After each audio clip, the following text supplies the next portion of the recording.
92.7 3 FM. Sunrise on 3 FM. The best in the morning.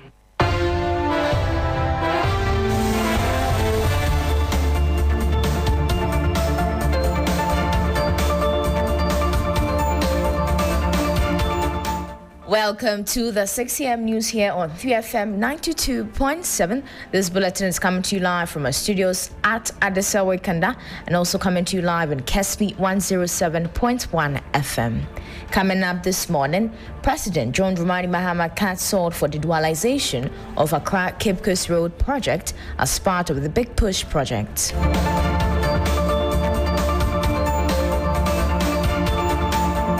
Also, Speaker of Parliament refers Chief Justice nominee Paul Bafo-Boni for vetting despite injunction to halt the process.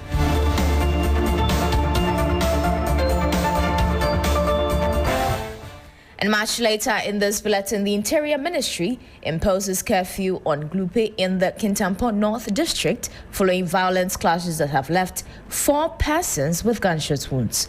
We have details of these and other stories. Please stay with us.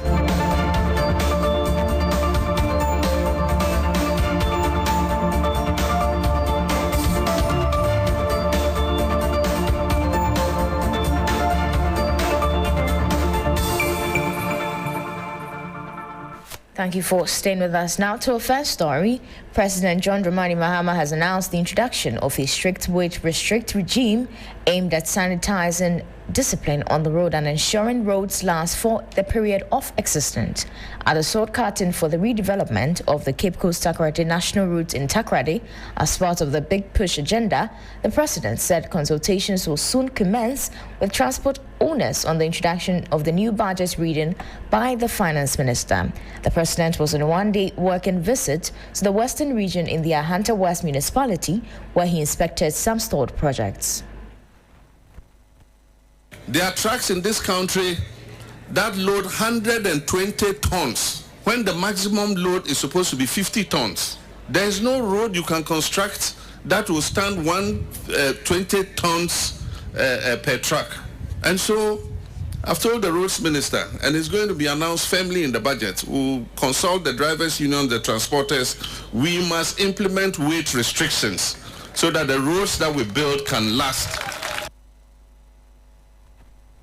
President John Dramani there on a one-day working visit to the western region in the Ahanta West municipality, where he inspected some stalled projects. Now we go to Parliament, where the Speaker of Parliament, Alwyn Bagwin, has referred the nomination of Justice Paul Bafo-Boni as Chief Justice to the Appointments Committee for vetting and recommendation. The referral follows the submission of his name to Parliament by the President for consideration and approval in line with Article 114+1 of the 1992 Constitution. The Speaker has directed the committee to expedite its work and present the report to the preliminary for a final discussion. Honourable members, I accordingly proceed to refer the said nomination to the appropriate committee, and that is the Appointments Committee, to do the public hearing and submit a report to the House for consideration. As you know by our rules, other members of Parliament are permitted to attend the sittings of the committee, in fact all committees. It's just that you don't have the right of vote, but you can attend to assist your colleagues. We trust that this will be done in accordance with the laws of this country. And at the end of the day, please, we'll give you ample time for us to assist His Excellency to make sure that the confidence in the arms of government are restored and enhanced. That was the Speaker of Parliament, Alwyn Bagwin. Now still in Parliament, the controversial anti-LGBTQ plus bill has returned to Parliament as lawmakers resume sitting on Tuesday, setting the stage for another heated national debate over rights, culture and morality. A bipartisan group of 10 members of Parliament, led by Ningu Pampa Member of Parliament Sam Nati George and Asin South Member of Parliament Intim Fojo, has reintroduced the proper human sexual rights and Ghanaian Family Values Bill. The proposed legislation seeks to criminalize LGBTQ plus activities, its promotion, advocacy, and funding. Offenders face jail terms ranging from 3 to 10 years. The reintroduction comes in the wake of mounting pressures from international organizations and human rights groups against the bill. Meanwhile, Ascent South Member of Parliament, who is one of the 10 sponsors of the Human Sexual Rights and Family Values Bill, that's Reverend John Intim Fojo, says NPP's 2024 election was partly due to former President former Akufo-Addo's refusal to sign the anti-LGBT bill before Parliament was resolved. He spoke to Channel 1 TV. Even when I was Deputy Minister of Education, when my government was in power, I was very bold and vocal every stage of the enactment. And even when it was passed and the bill suffered legal challenges for which Parliament could not transmit it to the President, I was bold even to say that if these obstacles were removed and if President Nana Addo Dankwa Akufo-Addo had been able to sign this bill, it would have served this nation a lot better, and it would have even enhanced the image of my party. And I dare say that the outcome of the election in 2024 would have been different. It would have been different. Ascent Sound Member of Parliament and one of the 10 sponsors of the Human Sexual Rights and Family Values Bill, Reverend John Intim Fojo, there. Now still on former President Nana Addo Dankwa Akufo-Addo, and he has met with 5 presidential aspirants of the New Patriotic Party as his private residence in Accra to promote unity ahead of the party's presidential primaries on January 31, 2026. The meeting, conveyed by the former president, sought to strengthen solidarity among the aspirants and ensure a peaceful, issue-driven contest. Akufo-Addo urged them to conduct their campaigns with respect and focus on their policy ideas rather than personal attacks. In response, all 5 aspirants pledged to uphold a healthy and competitive campaign environment in the spirit of party unity. Now to security. Glumpe Township and its surrounding areas located within the Kintampo North municipality of the Bono East region are now under a mandatory curfew. The curfew imposed by the Interior Minister takes effect from 4 p.m. to 6 a.m. This is a new norm for residents until further notice. Escalating chieftaincy disputes is culminating in a violent exchange which has left 4 individuals critically injured by gunfire and forced thousands of residents, primarily women and children, to flee their homes. Security forces have been deployed to the ground to actively stabilize the area. Let's take a listen to the Bono East Regional Police Commander, DCOP Odro Amanin, and he has been speaking. Misunderstanding ensue between them, and then the Gonja man stabbed the Konkoma man with scissors. So he was taken to hospital, and the victims' people also went to mobilize themselves and come and attack the other side. Yesterday, Monday, we were here with them to engage them, both factions. They responded positively. Just this dawn, we just had information again that, hey, in fact, somebody was going to the bush and he was attacked by a faction of the group. Bono East Regional Police Commander DCOP Odro Amanin there. However, security analyst Richard Kumado has expressed surprise at the incident at a worried level as level of proliferations of firearms in the arms of the youth. The reason for the fight is a bit trivial. Using guns for attack and for defensive purpose is also a bit worrying. They have the tendency of using guns because all over the country, people have used guns and they have not been apprehended and they have not been prosecuted. So it's rationalizing bad behavior and promoting antisocial tendencies in society. And that is why they will have the impetus to use a gun. I'm happy there's curfew, and I'm happy that law enforcement officers will now be there, not trusting them that they will behave themselves. If we don't get to the bottom of it and hold people accountable, then we are adding up to many of the cases that has happened. People use guns and they get away with it. Security analyst and consultant Richard Komado there. Now, before we go, the trial of the former Public Procurement Authority Chief Executive Enyonam Haligah resumed today at the High Court, with the Office of the Special Prosecutor calling its first witness, Lambert, a senior legal officer at the Commission of Human Rights and Administrative Justice. Haligah faces 8 counts, 8 charges, including using public office for profit and influencing procurement processes for personal gains. The witness was part of SHRAD's investigative team in the contract for sale case, presented a 188-page report titled Decision as Evidence. Now, as this story develops, we'll be following and monitoring and bring you updates in our subsequent bulletin. But that brings us to the end of this morning's bulletin. For more news, please check our website at 3news.com. Business News is right up.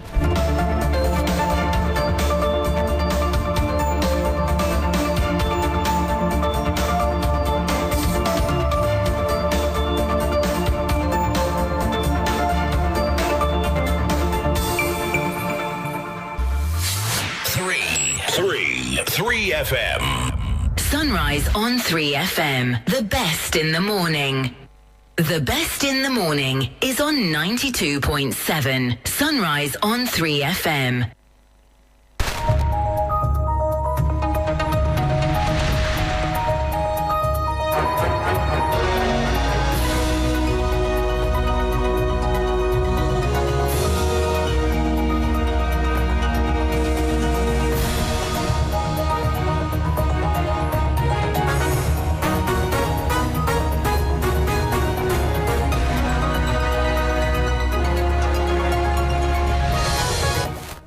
It's now time for business news here on Sunrise 3FM 92.7. Coming up this morning, government plans to borrow 75.7 billion cedis in quarter 4, eyeing higher yields to boost investor appetite.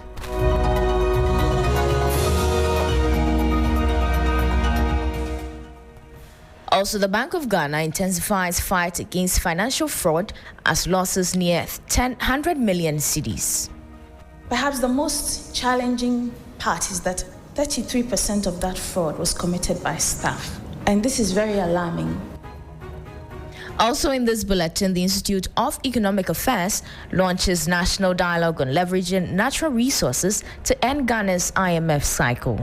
We're coming to the end of the 17th IMF. After that, are we going to fold our arms and go the 18th time, and then the 20th and forever, or there is some hope somewhere? I am Enyonam Haligah. Will bring you details of our headline stories and other stories. Please stay with us.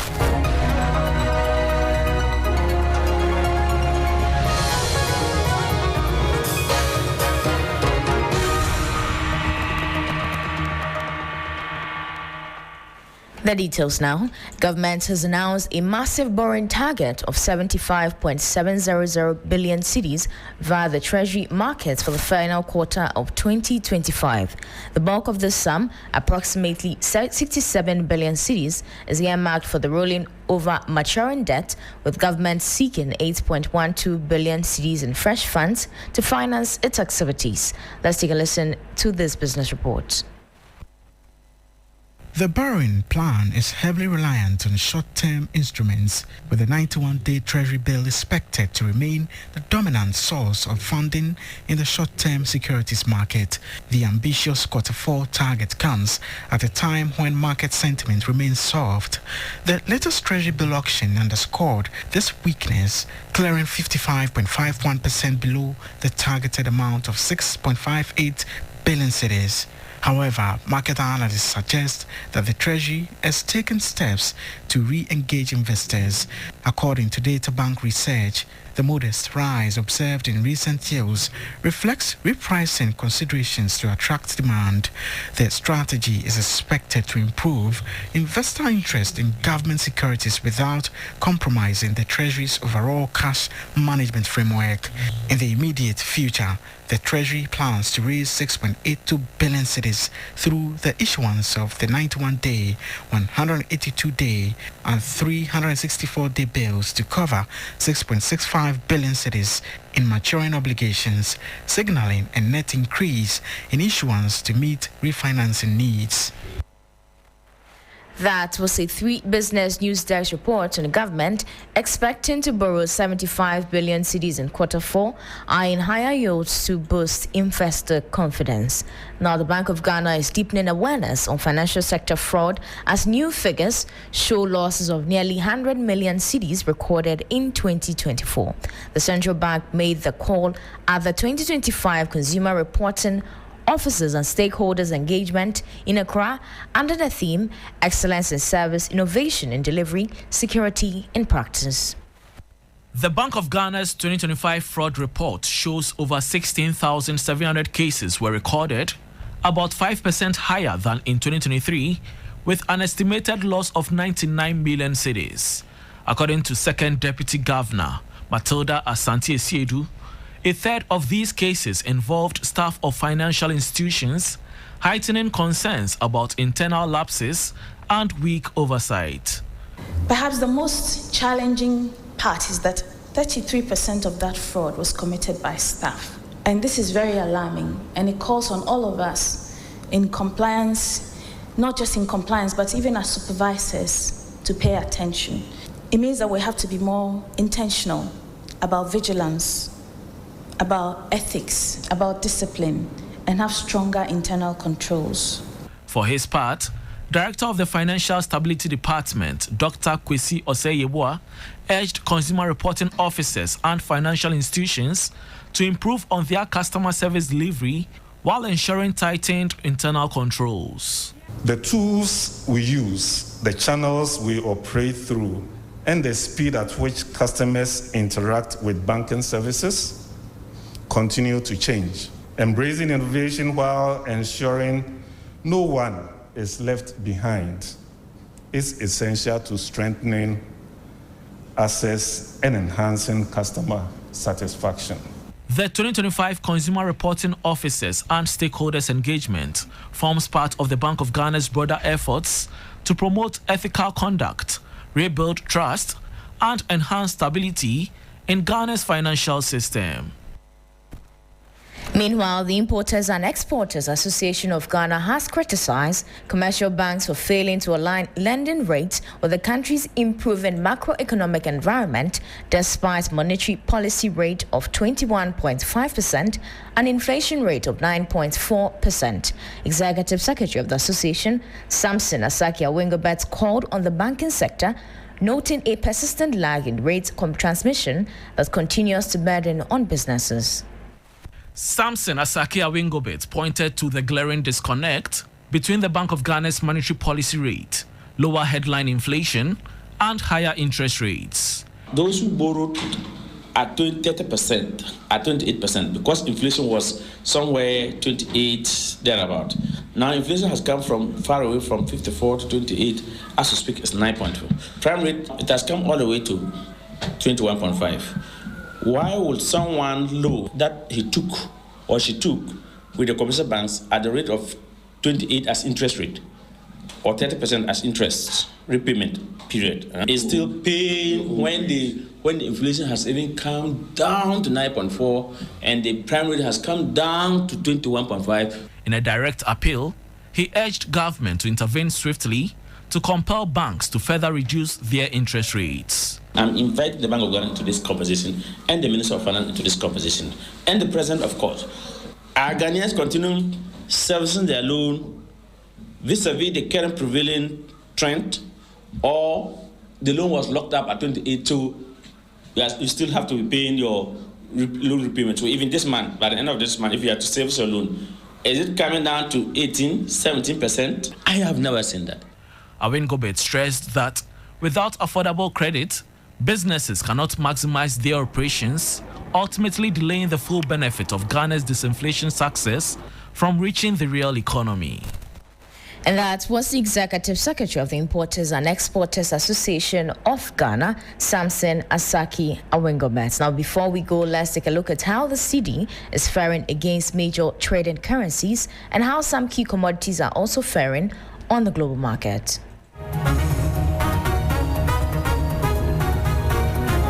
On the interbank foreign exchange market, where banks trade amongst themselves, the dollar is selling at 10 cedis, 75 pesos. It lost 5 pesos. The British pound is selling at 14 cedis, 39 pesos. It lost 10 pesos. The euro is selling at 12 cedis, 49 pesos. It also lost 10 pesos. However, be guided that these figures could be higher at a forex bureau near you. On the global commodities market, Brent crude is selling at about $61.38 per barrel. Price of gold went down by $251.62, trading at about $4,104.68 per ounce. Price of cocoa went up by $17 to open trade at about $5,916 per ton.